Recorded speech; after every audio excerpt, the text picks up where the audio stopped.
নমস্কাৰ নৱম শ্ৰেণীৰ শিক্ষাৰ্থীসকল।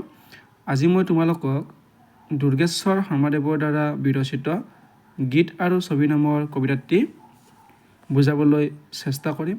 তোমালোকে কবিতাটো ভালকৈ চাই যোৱাচোন। গীত আৰু ছবি। ইয়াত গীত আৰু ছবি কি? সুকুমাৰ কলাৰ অন্তৰ্গত। সুকুমাৰ কলাবিলাক হ'ল কি? যিবিলাক গীত, ছবি, নাট, কবিতা, মানে এনেকুৱা যিবিলাক বস্তুবিলাক সুকুমাৰ কলাৰ ভিতৰত পৰে। এই কবিতাটিত গীত আৰু ছবি যিটো মহত্ব, সেইটো ইয়াত প্ৰকাশ কৰিবলৈ চেষ্টা কৰিছে। চোৱাচোন। কোনেও সেইটি গীত ভাল নুবুলিব, যিটি গীত বুজাইহে বুজে। ইয়াত লিখকে কৈছে যে কোনেও সেইটো গীত ভাল নুবুলিব, যিটো গীত অকল যিয়ে সৃষ্টি কৰে, যিয়ে লিখে তেওঁহে বুজি পায়। কোনেও সেইটি ছবি ভাল নেদেখিব, যাৰ মূল আটাই নুবুজে। আকৌ লিখকে কি কৈছে চাবা, কোনেও সেইখন ছবি ভাল নাপাব, যিখন ছবি অকল চিত্ৰ কৰেহে বুজি পায়, আন মানুহে বুজি নাপায়। যিটি দেখি সকলোৱে একে ৰং পায়, জগতৰ ওলা বঢ়ায়। আৰু সিয়ে পায় নিজে নিজে আলাসত ঠাই, সকলোৱে ভাল বুলি কয়। ইয়াত কবিয়ে কি কৈছে যে যিটো বস্তু দেখিলে সকলোৱে একে আনন্দ লাভ কৰে, সেই বস্তুটোৱে মানুহৰ কি কৰে, জীৱনত আনন্দ প্ৰদান কৰে। গোটেই জগতবাসীৰ মাজত কি হয়, সেই বস্তুটো জনপ্ৰিয় হৈ পৰে। আৰু সেই বস্তুটোৱে নিজে নিজে মানুহৰ আকাশত, অৰ্থাৎ মানুহৰ যিটো মন, সেই মনৰ আকাশখনত বা মানুহৰ মনত কি হয়, স্থান পায়। সকলোৱে ভাল বুলি কয়, মানে সেইটো বস্তুক সকলোৱে ভাল বুলি কয়। ইয়াত কি কৈছে চাবা, যে কোনেও সেইটো গীত ভাল নুবুলিব, যিটি গীত বুজাইহে বুজে। কোনেও সেইটো ছবি ভাল নেদেখিব, যাৰ মূল আটাই নুবুজে। লিখকে কি কৈছে চাবা, যে কোনেও সেইটো গীত ভাল নাপাব, যিটো গীত অকল ৰচকেহে বুজি পায়, আন মানুহে বুজি নাপায়। কোনেও সেইটো ছবি ভাল নেদেখিব, কোনেও সেইখন ছবি ভাল নাপাব, যিটো ছবি অকল চিত্ৰ কৰেহে বুজি পায়, বা কম সংখ্যক লোকেহে বুজি পায়। যদি বেছি মানুহে যদি সেই ছবিখন বা সেই গীতটো যদি বুজিয়ে নাপায়, তাৰ মূল্য যদি বুজি নাপায়, কি কৈছে আকৌ যদি বুজিয়ে নাপায়, তেতিয়াহ'লে সেই ছবিখনে হওক বা গীতেই হওক, কোনেও সেই ছবি বা গীতক ভাল বুলিয়ে নকয়। কিন্তু যিটো দেখি সকলোৱে একে ৰং পায়, জগতৰ ওলা বঢ়ায়, সিয়ে পায় নিজে নিজে আলাসত ঠাই, সকলোৱে ভাল বুলিয়ে কয়। কিন্তু যিটো দেখি সকলোৱে এনজয় কৰে, যিটো বস্তু দেখি সকলোৱে একে আনন্দ পায়, সেইটো বস্তুৱে কিন্তু গোটেই জগতবাসীৰ মাজত কি হয়, জনপ্ৰিয়তা লাভ কৰে। সি মানুহৰ মনটোত সোমাই যায়। মানে তাক আৰু মানে কি জোৰ কৰি ভাল পাব নালাগে, সি মানুহৰ মনত নিজে নিজে সোমাই যায়।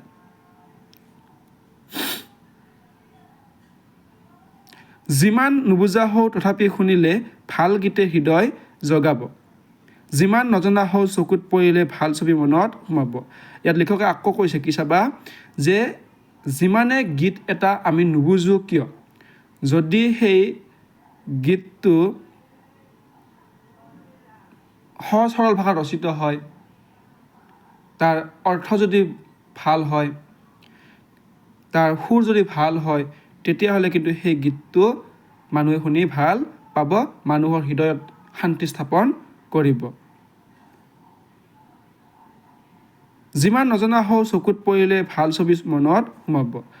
ঠিক সেইদৰে এটা ছবি, সেই ছবিটো আমি নাজানো, দিল্লীৰে মুম্বাইৰে নে অসমৰ আমি নাজানো, কিন্তু সেই ছবিখন চিত্ৰকৰে ইমান ধুনীয়াকৈ অংকন কৰিছে, সেই ছবিখনত চিত্ৰকৰৰ যিটো কৌশল সেইটো ফুটি উঠিছে, তেতিয়াহ'লে সেই ছবিখন নিশ্চয় কি হ'ব, মানুহৰ মনত স্থান লাভ কৰিব। অৰ্থাৎ ছবিখন আমি নাজানো, ছবিখন তাজমহলে না ছোৱালীৰ ফটো, না তোমাৰ টিভিৰে ফটো, বা তোমাৰ গছৰে ফটো, আমি নাজানো, কিন্তু ছবিখন ইমান ধুনীয়াকৈ অংকন কৰিছে, তাৰ যিটো কৌশলী বিদ্যা, সেই কৌশলী বিদ্যাটো কি কৰিছে, আমাৰ মানুহৰ মনবিলাক কি কৰিছে, আকৰ্ষণ কৰি পেলাইছে। গতিকে এনেকৈ মানুহৰ মন আকৰ্ষণ কৰা বস্তুবিলাক কি হয়, মানুহৰ মনত সদায় ৰৈ যায়, আৰু ই কি হয়, সদায় অজৰ অমৰ হৈ থাকে।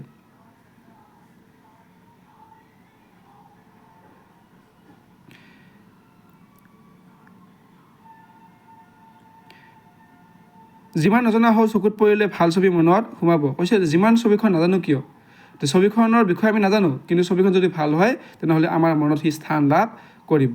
সদায় চকুৰে দেখা গছ পাতিও ছবিটোত ভাল হৈ পৰে। লেখকে কৈছে যে আমি সদায় কিছুমান গছৰ পাত দেখি থাকোঁ, কিন্তু সেই গছৰ পাতটোক আমি চাবলৈ প্ৰয়াস নকৰোঁ। কিন্তু যদি সেই গছৰ পাতটো যদি কোনো চিত্ৰ কৰে, যদি সেই গছৰ পাতটোক যদি কোনোবা চিত্ৰ কৰে নিজৰ কৌশলী বিদ্যাৰে, নিজৰ টেলেণ্টেৰে, নিজৰ কৌশলেৰে কি কৰে চিত্ৰাংকন কৰে, তেতিয়াহ'লে সেই ছবিখন চাবৰ কাৰণে সকলোৱে কি কৰিব আগ্ৰহ প্ৰকাশ কৰিব। সদায় কাণেৰে শুনা সৰু কথাটিও গীত হ'লে প্ৰাণ টানি ধৰে। কৈছে কি যে আমি কিছুমান সদায় কথা শুনি থাকোঁ, কিন্তু সেই কথাবিলাকত যদি কোনোবাই সুৰ দি গীত আকাৰে সেই কথাটো গাবলৈ ধৰে, তেতিয়াহ'লে কিন্তু আমি সদায় সেই শুনি থকা কথাটোতকৈ আমি সেই সুৰ দিয়া কথাটোক বেছিকৈ কি কৰিম ইম্পৰ্টেণ্ট দিম বা গুৰুত্ব দিম। সেইটো হৈছে অৰ্থাৎ মানে সদায় কথা শুনি থকা কথাটোত যদি কোনোবাই সুৰ দি গীত আকাৰে গায়, তেতিয়াহ'লে সেই কথাটিক মানুহে শুনিবলৈ ইচ্ছা প্ৰকাশ কৰিব। এইখিনি ইয়াৰ অৰ্থ। মিহি ভাৱ মিহি গতি কৌশলী বিদ্যাৰ নাই মৃত্যু অজৰমৰ। কিয়নো এই সুকুমাৰ কলাবিলাক হৈছে মিহি গতি মিহি ভাৱ, অৰ্থাৎ গীতেই হওক বা ছবিয়েই হওক, এইবিলাক যদি মিহি ভাৱেৰে মিহি গতিৰে অৰ্থাৎ সহজ সৰলকৈ যদি ৰচনা কৰা হয় বা বেছি সময় যদি কামটো কৰা হয়, বেছি সময়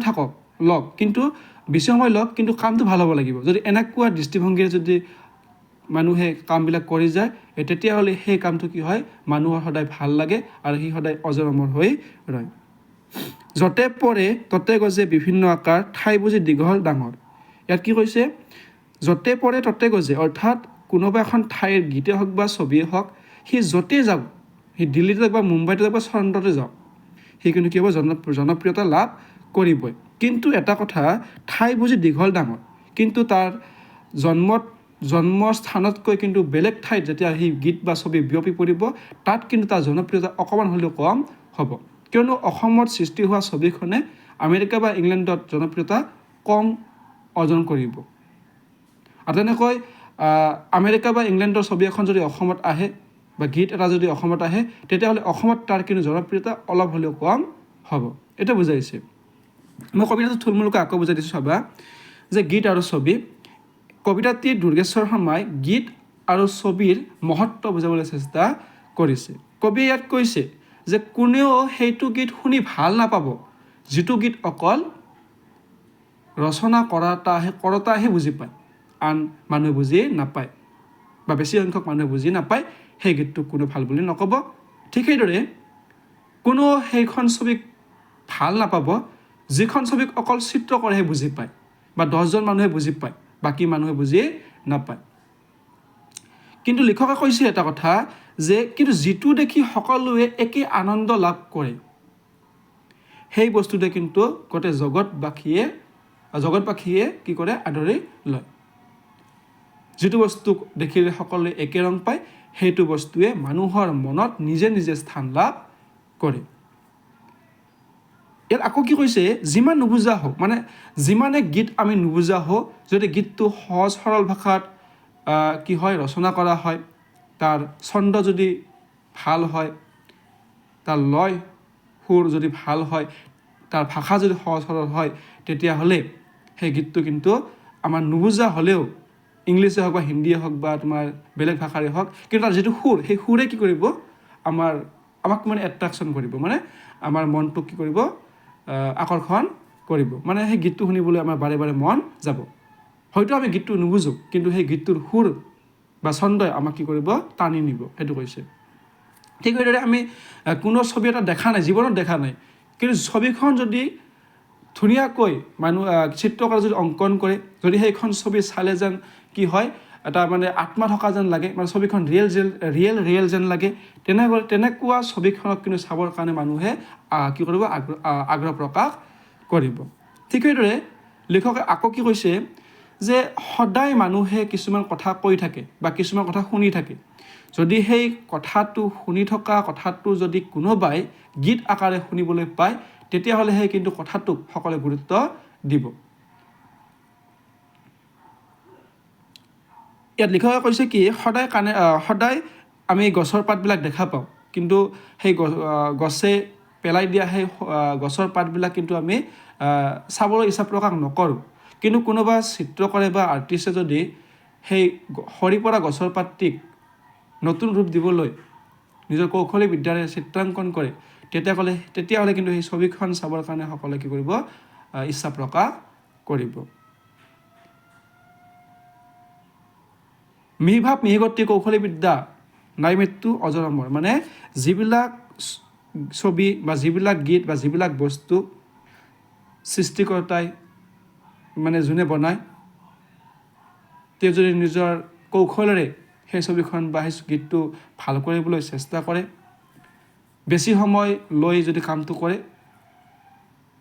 বেছি সময় যাওক, যদি কামটো ভাল হয় এনেকুৱা দৃষ্টিভংগীৰে কামটো কৰে, তেতিয়াহ'লে কিন্তু তেওঁৰ হাতৰ পৰা যিটো বস্তু সৃষ্টি হয় সি কিন্তু কি হয়, সমাদৰ লাভ কৰে, সি কি হয়, চিৰ যুগমীয়া হৈয়ে পৰে। কিন্তু কথা হ'ল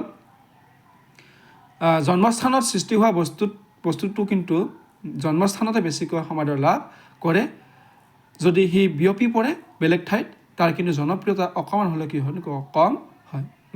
কবিতাটিৰ মূল ভাৱটো এইখিনি আছিলে। মই যিমান পাৰোঁ সিমান বুজাবলৈ চেষ্টা কৰিছোঁ। মোৰ বেছি এক্সপিৰিয়েঞ্চ নাই, অকণমান সময়ৰ এক্সপিৰিয়েঞ্চ। গতিকে তোমালোকে কবিতাটো যদি বুজি পাইছা এটা কমেণ্ট কৰিবা, প্লিজ কমেণ্ট কৰিবা। যদি বুজি পাইছা এটা কমেণ্ট কৰিবা, আৰু এই ভিডিঅ'টো তোমালোকে বন্ধুবৰ্গলৈ শ্বেয়াৰ কৰিবা, লাইক কৰিবা, যাতে সিহঁতে উপকৃত হ'ব পাৰে। সেইকাৰণে ভিডিঅ'টো কি কৰিবা, শ্বেয়াৰ কৰিবা। ধন্যবাদ।